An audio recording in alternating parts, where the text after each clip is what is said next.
Narito na naman ang mainit na balita mula sa mundo ng social media na hatid sa inyo ni Madam Chika. Isang controversial na issue lumutang ngayon sa social media kung saan ang Pangulong Ferdinand Marcos Jr. ay naakusahan ng pagpapalayas kay Vice President Sara Duterte mula sa bansa. Ang balitang ito ay mabilis kumalat at naging paksa ng matinding diskusyon sa mga netizens. Panoorin po natin ang ating mga report. Ayon sa ilang mga ulat, naging sanhi ng tensyon sa pagitan ng Pangulong Ferdinand Marcos Jr. at Vice President ang mga isyu ng politika at mga desisyon sa mahalagang proyekto ng gobyerno. Marami nang tatanong kung may mga kinalaman ng mga isyong ito sa tila hindi pagkakaintindihan sa pagitan ng dalawang mataas na opisyalis ng gobyerno. Ang pinaka-controversial na akusasyon ay ang pagkakaroon ng direktang utos mula kay BBM na paalisin si VP Sara sa isang mahalagang kaganapan sa bansa.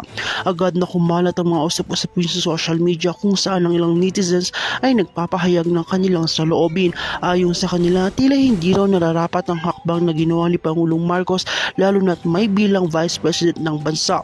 May mataas na tungkulin si Sara Duterte sa pamahalaan.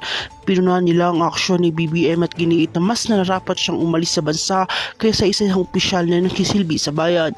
Sa kabilang banda, may mga nagsasabing ito ay isang normal na issue ng politika sa nangyari sa kahit anong administrasyon. May ilang ding namungkahi na ang mga pagkakaintindihan ng mga leader ay hindi na bago at maaaring ito ay may kinalaman sa mga pagbabago sa gobyerno o sa mga personal na pananaw nila sa patakaran.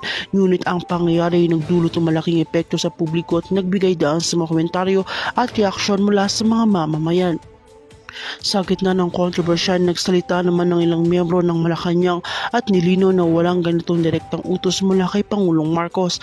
Ayon sa mga pahayag ng Malacanang, walang katotohanan ng mga paratang naglalayong paalisin si VP Sara mula sa bansang ito at ito ay isang kasinungalingan lamang na pinagkalat ng ilang mga hindi kilalang mga tao. Na natiling tahimik naman si VP Sara Duterte tungkol sa isyu na ito at wala pang pahayag mula sa kanyang opisina hinggil dito. Dahil dito, marami sa mga netizens nagpapatuloy sa kanilang opinion at hindi tinanggap ang paliwanag mula sa Malacanang.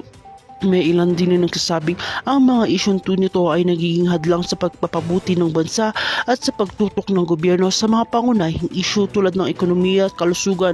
Nagsalita rin ng eksperto na ang ganitong uri ng isyu ay maaaring lamang magdulot ng hitbang depresyon sa gobyerno at nagbigay ng maling mensahe sa mga mamamayan.